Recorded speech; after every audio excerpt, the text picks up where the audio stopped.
6 p.m. in Yaoundé, political capital of Cameroon, same time in Bamenda. Good evening, dear viewers of Equinoxe Television. Thank you so much for joining me on this edition of the 6 p.m. primetime newscast. Our major stories tonight: days of heavy rainfall have left many families homeless and stranded in parts of Limbe and Douala as rising floodwaters invaded homes and cut off several neighborhoods. In some areas, residents were forced to remain indoors while others struggled to rescue property destroyed by the floods. And away from that, 3 weeks after the launch of Cameroon's fourth general population and housing census, tension is mounting in the Douala 3 subdivision as dozens of census enumerators took to the streets to denounce the non-payment of the allowances. Gathering at the divisional officer's office in Lokbaba, the mainly youth protesters called on administrative authorities to urgently intervene, demanding the payment of their training and transport allowances as well as the provision of working materials needed for that exercise. Those are top stories tonight. Thank you so much for choosing Equinoxe Television.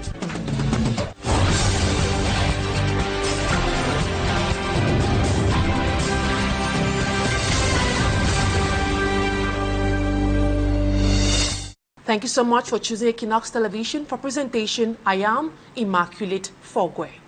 Several families in the town of Limbe have been affected by severe flooding caused by heavy rains over the past 2 days. A similar situation was recorded in the Douala 4 subdivision, where some families were trapped in their homes as floodwaters covered their neighborhoods. The affected residents are calling on the government for urgent assistance, as Malaria tells us in her report. Houses and vehicles submerged in water, bringing traffic into a standstill, causing fear and panic among residents, with others finding it difficult to step out of their homes as the water flows with high intensity.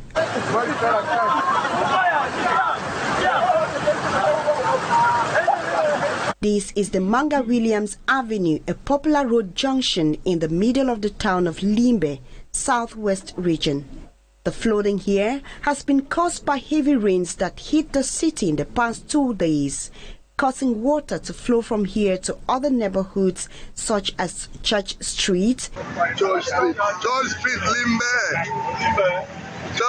Limbe, New Market Entrance and Bonjo, as residents salvage what they could from the devastating floods. Na people in that the park na park so any man the commode for the quarter. Like Limbe, it also rained cats and dogs in the city of Douala, particularly in the Douala 4 subdivision, leading to severe floods.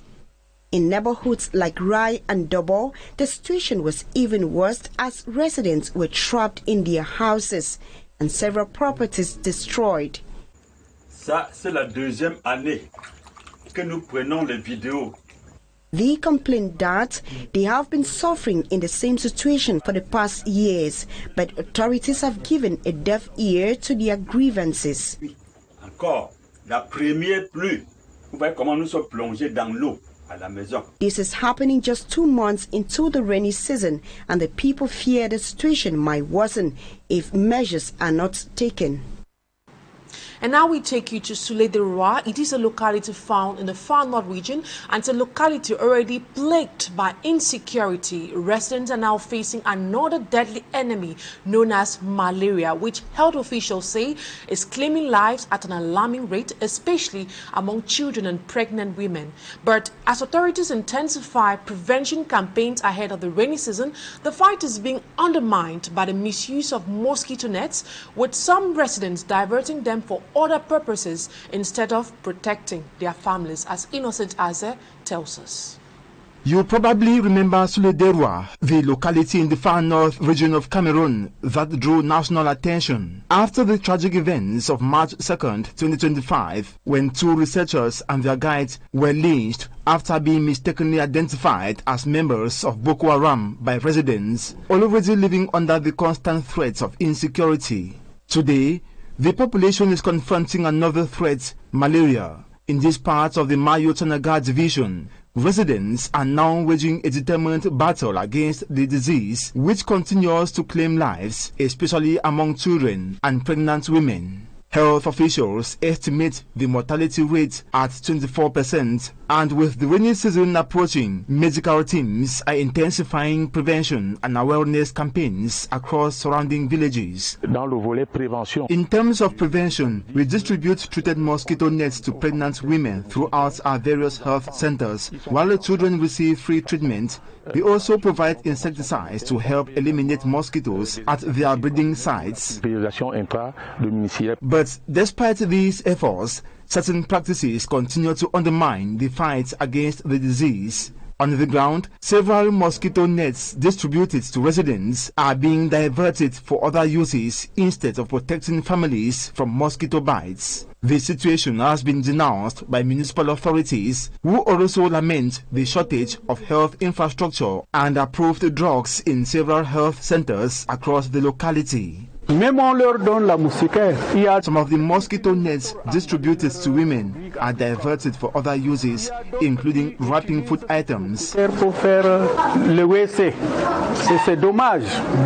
the same time, many integrated health centers are facing severe shortages in essential equipment and supplies. In response, community health workers and youth leaders are stepping up awareness campaigns, urging residents to adopt more responsible health practices. We have also set up groups of community health workers who continue to operate despite the lack of motivation and support. But to do more and strengthen the fight against malaria, we urgently need greater financial resources.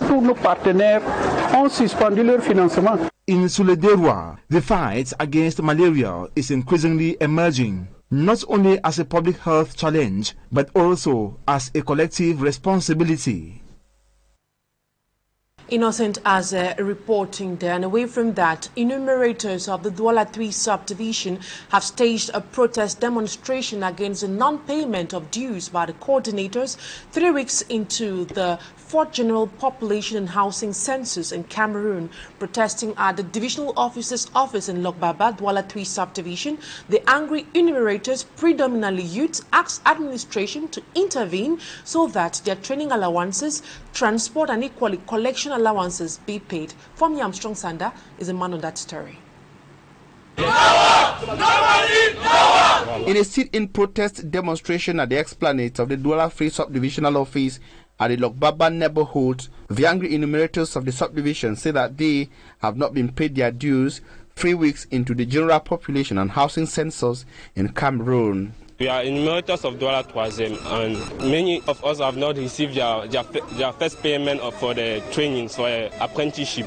Actually, very angry. Many of us here have various activities. Many of us here have families. So we need our money to actually work.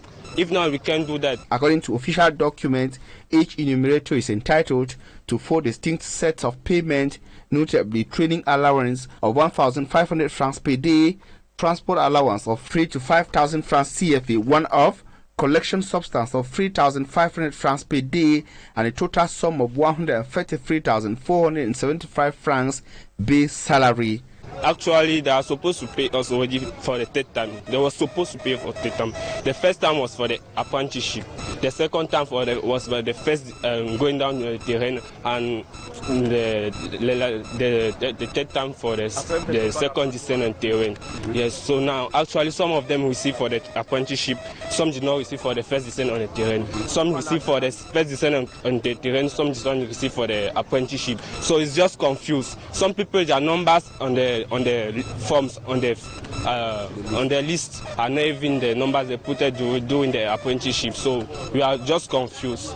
Predominantly youth, they say that they have exhausted their ability to self-sustain their daily transport and feeding costs, despite their will to continue to do so.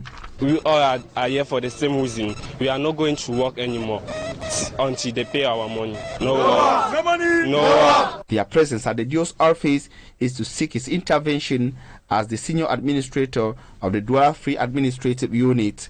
The main data collection for the 4th General Population and Housing Census in Cameroon is scheduled to end on May the 29th, 2026 from April the 24th, 2026. And now we talk agricultural. Farmers in Tombell gathered for the official launch of the project aimed at restoring farmlands through agroecology under the theme Scaling Agroecology-Based Farmland Restoration for Community Resilience in Coastal Cameroon. The initiative introduced new strategies to promote quality and organic agricultural production. Details with Law Maneru. Over 50 local farmers attended a specialized training seminar dedicated in promoting organic farming in Tombell. The mission was to eliminate the use of harmful chemical inputs, which has been identified as major contributors to the rising mortality rates and chronic illness in the region. We focus on advising farmers to reduce the use of chemical fertilizers in their farming system. The reason is because chemically grown crops have health impact, and that there are proven ways today that organic fertilizers can be produced from waste that are already causing havoc in our neighborhoods today. To ensure high-quality organic yield, farmers were introduced to new strategic methods. It's to encourage smallholder farmers get into organic production. And that's why we are coming up with an integrated system, which is going to embody azolla, which is a fern plant. You have, as a pilot, you have birds, poultry, and you have fish. It's a system which we are going to encourage this smallholder farmer. A primary focus was placed on the diverse use of natural fertilizers, which can be highly effective for production. And so one of our intervention is to help farmers produce biofertilizer using waste from animals that they keep, like poultry, piggery, and even a circular system like what we just introduced that combine even fish farming. And so waste from these resources can go a long way to produce good organic fertilizers that can help farmers to switch either 80% or even 100%, why not, to organic fertilizer that will help produce crops or foods that are healthy. At the forefront of the discussion, farmers receive vital advice on avoiding physical strains and chemical exposures during cultivations. So I advise people that if you see a vegetable that insects have started devouring, then optimal use of fertilizer and pesticides have been used. Except that when the leaves are too green and too fresh and too nice, then there is a problem.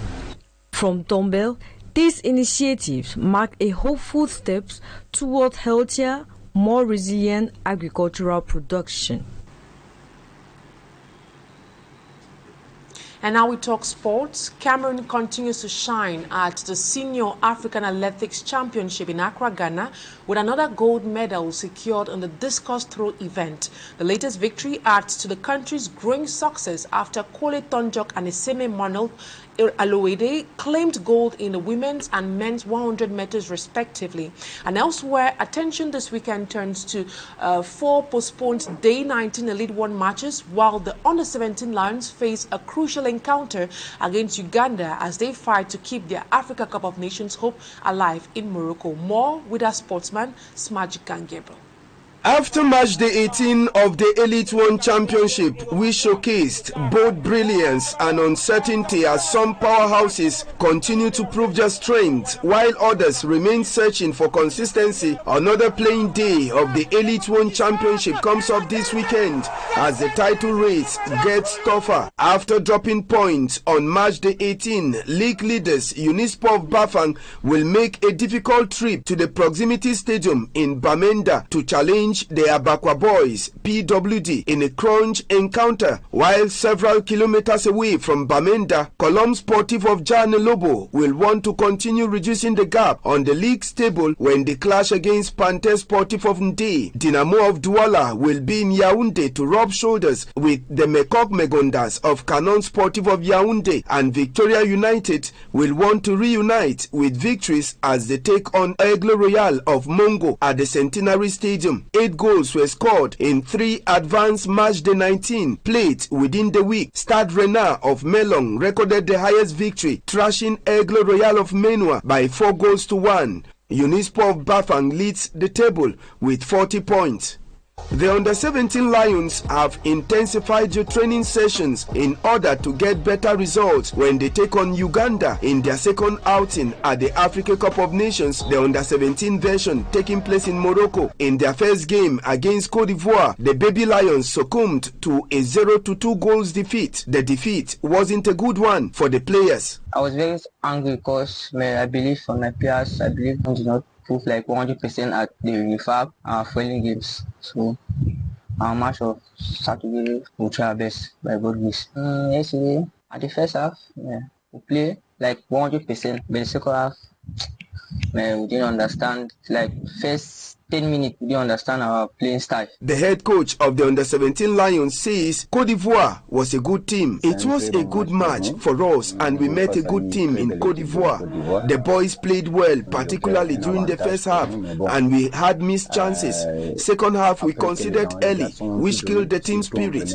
We have asked them to rest and we are preparing for the game against Uganda. But let's not forget, it's first time for some of the boys in a major tournament. A defeat against Uganda, who won in their first game against DR Congo, limit the chances of the under-17 Lions to qualify for the next phase of the tournament and even miss out on the 17 FIFA World Cup. That report done by sportsman Magic and Gabriel ends this first part of the news. Talking Point comes up next.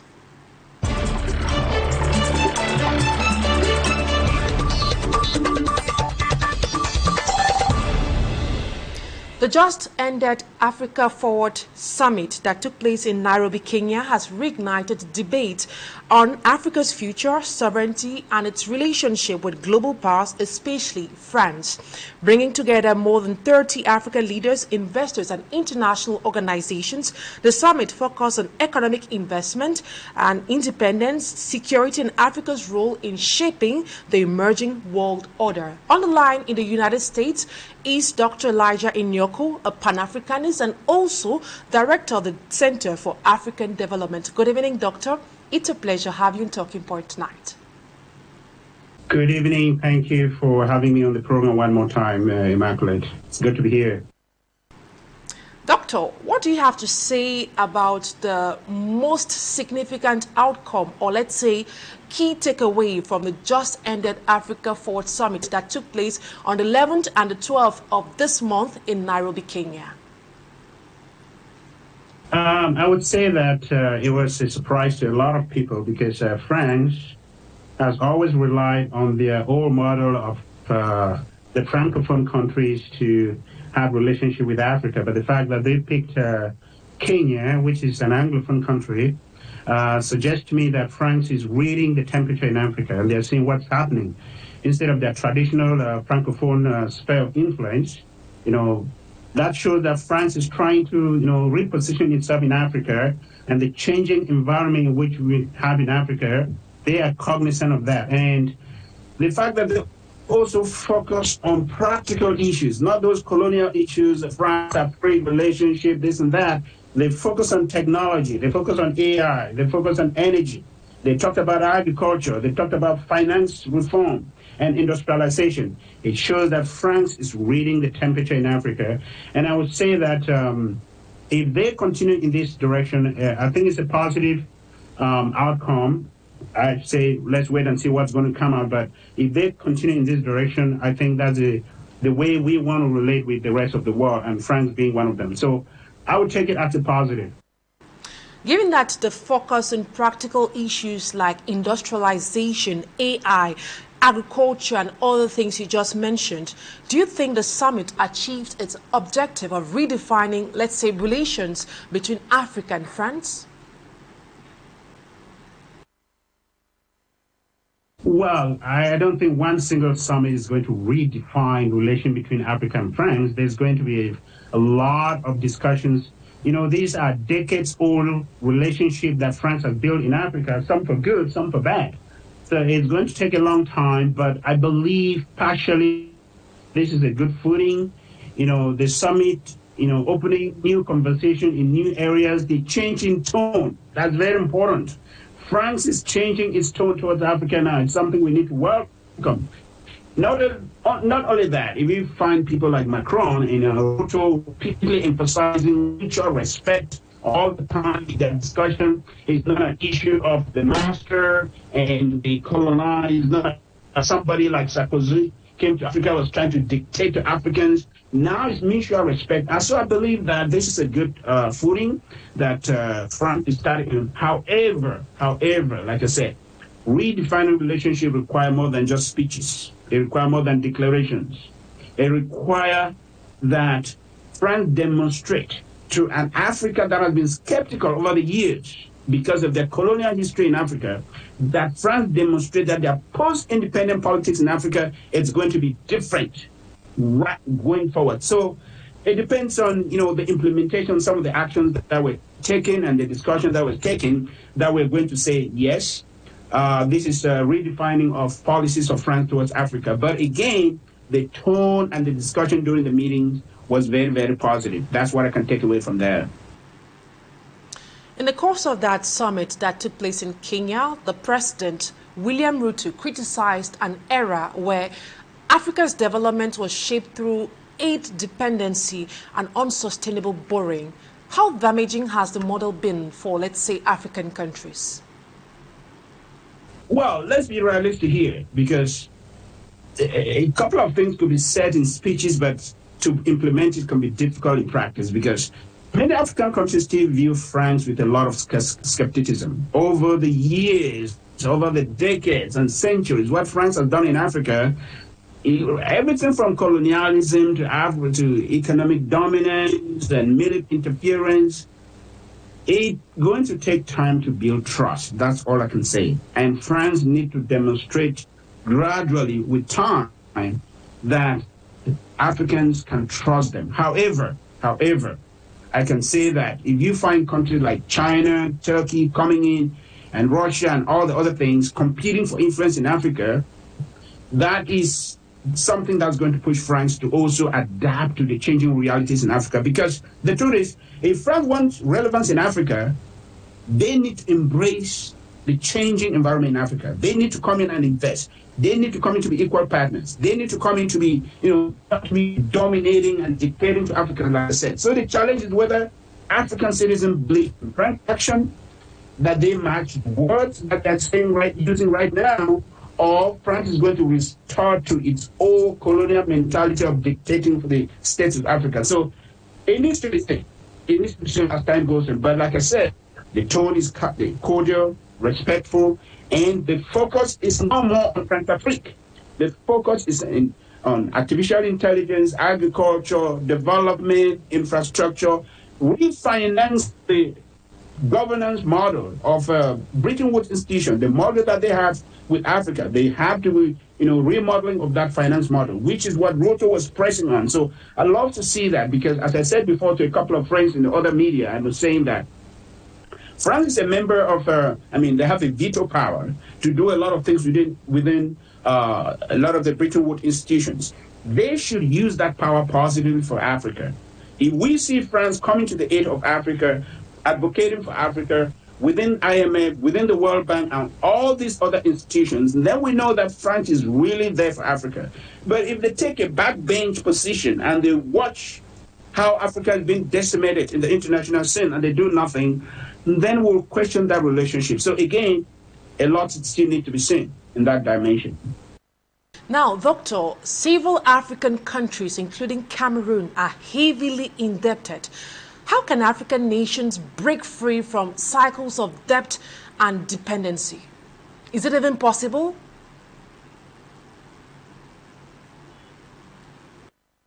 Well, if you look at what was discussed in that conference, in that summit, Ruto consistently pressed that the model of financing that African countries have with the IMF, with the World Bank, with the rest of the Bretton Woods institutions is frauded with bias.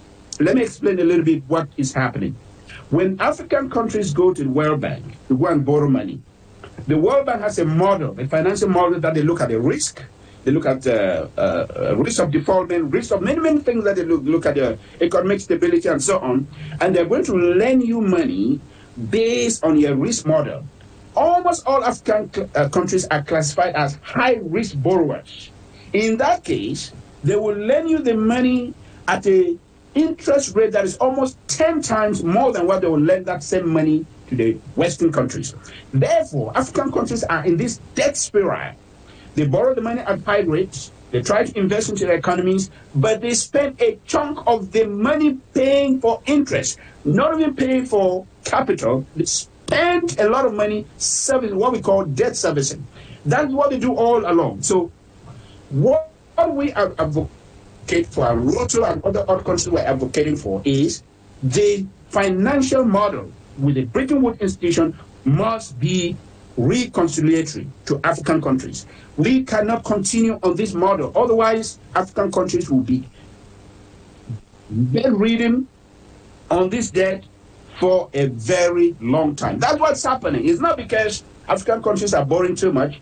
The United States right now, if you look at the debt of the United States, it's, for the first time, it's bigger than the economy of the United States. But it's still booming. Why? Because they are still able to borrow at a very minimal interest rate and still run the economy. African countries cannot do that. And that is what needs to change. African countries must press for the financial model with the African countries, between African countries and the Western Bretton Woods institutions to change. And that is why it's causing a lot of harm in Africa. In the course of that summit, French President Emmanuel Macron described France as one of the true Pan-Africanists. What's your reaction to that is outing? Well, that was an interesting statement when I heard about that. That was a lot of Africans would take issue with that, to say that France is a true Pan-Africanist. But again, it depends on what you define as Pan-Africanist. You know, Pan-African, it means many things for many people. It means something else for Kwame Nkrumah. It means something else for Kenyatta. It means something else for different people. But if we consider that Pan-Africanism is the emancipation of the minds of Africa, and Africans taking control of their own continent and controlling their resources for the development and for the economic empowerment of Africans, and France say that they are Pan-Africanists, I question that. We need more than action to really say that France is a supporter of Pan-Africanism. Because over the years, we've seen France coming with the policy of divide and rule, divide this country against this one, set Ivory Coast against Burkina Faso, take this one. So if a Macron is bringing a new tone and saying that he's going to be a Pan-Africanist, we need to see action, not just words. We need to see actions. That's what I can say. The same president says it decided to reduce its military presence in Africa because circumstances changed. However, critics argue that France was actually chased away by countries like Mali, Burkina Faso and Niger, where we have had different coups d'etats in that part of the country. Which narrative do you believe? Is it closer to the truth?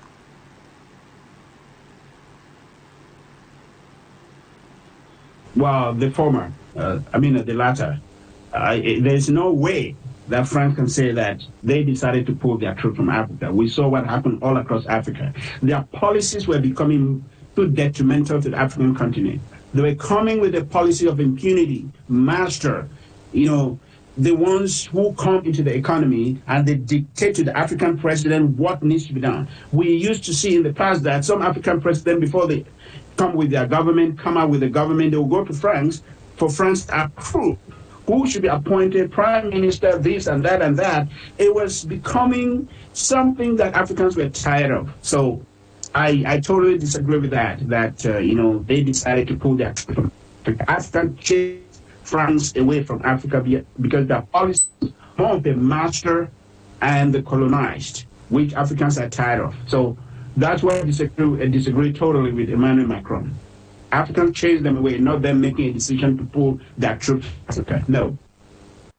Seeing what happened recently in Mali, where the French were chased away, why do you think anti-French sentiments have grown or has grown so strongly in parts of West Africa in recent years? There are many reasons that account for that, and I will give very concrete reasons.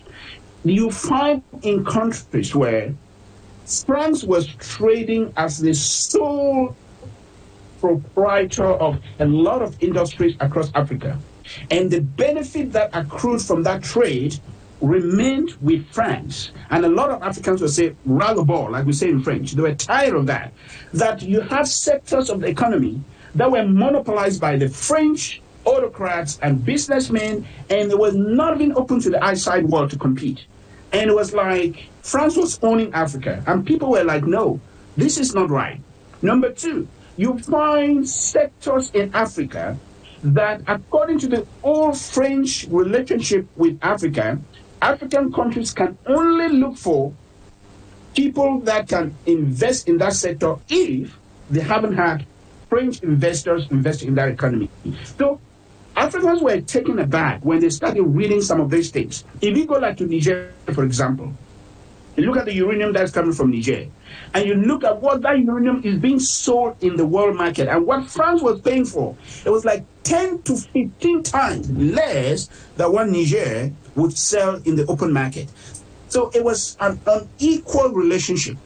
It was so much unequal in such a way that if you look even at the economic setup between French countries, which is still existing right now, I mean the French country, where they have to deposit their foreign currency reserve into the French national treasury, and the franc CFA or whatever money is being used in this country is cut to the French franc at that time.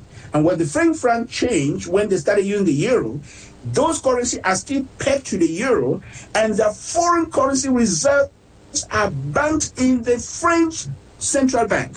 That is an aberration, and that is what a lot of Pan-Africanists are so tired to hear about. Why can't African countries have their own independent money? We're dealing with the African economies in such a way that there was no accrued benefits to those economies. It was, like, the country called the United States or China or Turkey, whatever country. France was having a lot of impunity in Africa, and that's why people were tired. Now, in the same vein, countries like Mali, Burkina Faso, and Niger have taken a strong anti-France position. How will you describe their political and economic evolution since distancing themselves from France?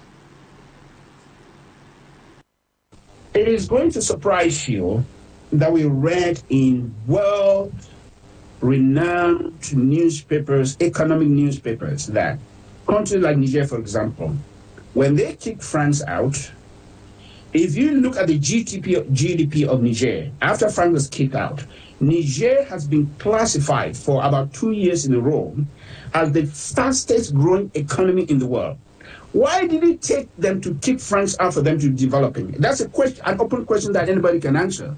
I mean, why is it that it had to happen only when France was kicked out? Why were they not developing at such a rate? This is, the data is certified by the International Monetary Fund, World Bank, Bretton Woods institution. So this is not just theory. This is something that has been certified on the ground, that Niger is the fastest growing economy in the world.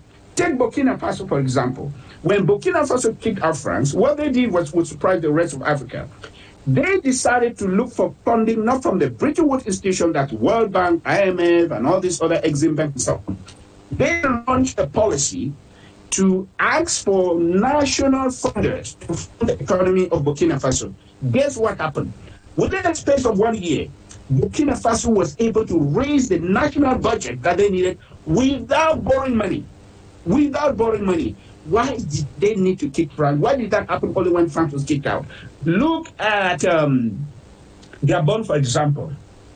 It's true that Gabon has not really kicked out France, but when Ali Bongo was deposed, the current president, within a space of 6 years, was able to pay all the debts to the IMF.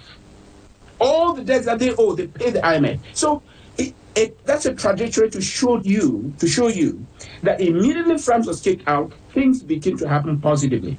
Yes, from a security perspective, we know that they are still struggling because of jihadis and all whatnot that's happening.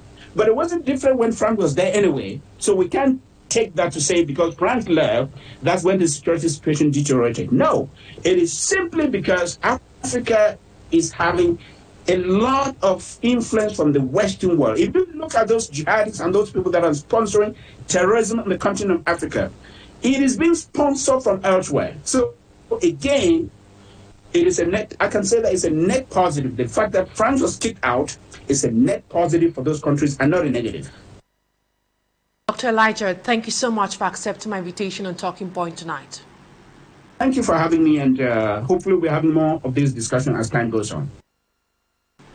Dr. Elijah Nyoku, a Pan-Africanist and also Director of the Center for African Development. And that's how I put a cap to tonight's edition of the 6 p.m. primetime newscast on Equinoxe Television. Thank you for your keen attention. Have a wonderful weekend in the company of interesting programs on Equinoxe Television. Bye-bye for now.